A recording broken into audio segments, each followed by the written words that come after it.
What about your poor old pet? Now, lots of everyday foods that we take for granted can kill your cat or dog. Alex Melrose is a vet. How common is pet poisoning? Very common. We see it at my clinic probably every week. And why? Why pets? What makes them susceptible? Well, first of all, they're a lot smaller than we are. So, you know, they'd only have to take in a relatively much smaller amount of toxin to start some real problems for them. Plus, you get people making mistakes and not realising that some things are toxic when they are. And what about paracetamol or Panadol? I heard a story that that can be really toxic to animals. Yeah, you did right, especially to cats. Cats lack the necessary enzymes to convert that down the right pathways, and they convert it into a very toxic metabolite, which, for all intents and purposes, stops them being able to carry oxygen through their body, and it's a very horrible death. So they only need a very small amount of it as well. So you could give your cat, say, a quarter of a Panadol, and that's it. But, I mean, what would the cat say? I've got a headache and here's half a Panadol, you'll feel better later, yeah, love? well, you know, sometimes they'll be acting a bit quiet, a bit subdued, and people will think, hey, you know, it's just like me.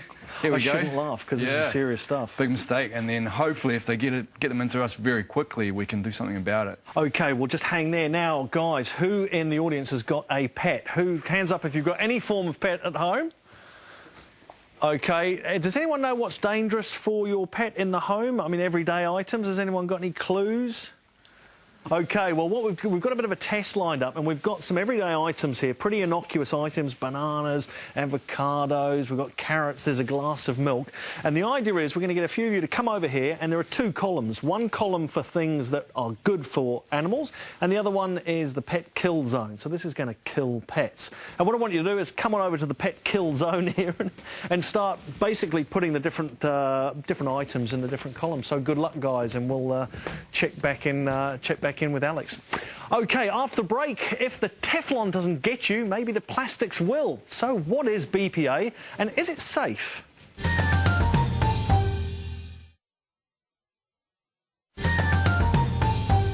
You're using As Directed, and I'm Simon Morton. Check out all these containers. Now, they say that we'll hear more about BPA in the future.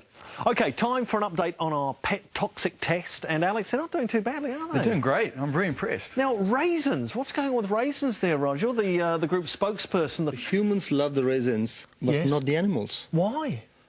Or the toxics for them. Really, that's something you know? Yes, I do. Brilliant. Well done. And is that something you've been brought up knowing, or where have you acquired this knowledge?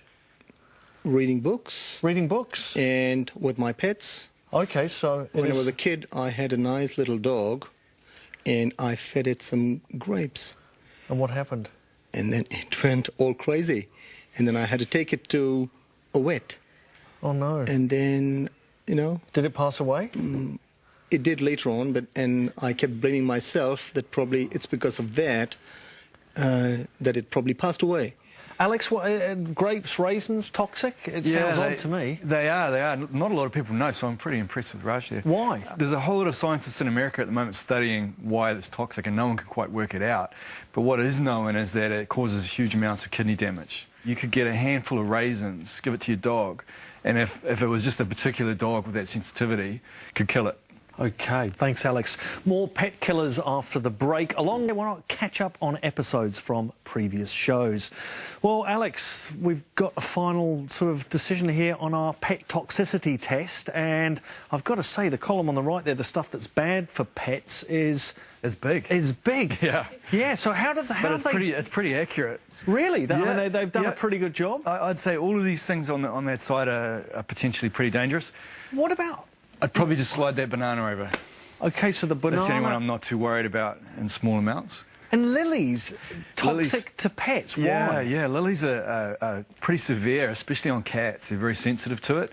And you could have an indoor lily plant, and a little kitten could be chewing on the leaf and eat sort of 1 square centimetre of lily, and it's enough to kill it if it's a really small kitten. They get crystals forming inside the kidneys, and that wipes out all the kidney tissue, and very dangerous. How would you know if your pet has been poisoned by one of these things?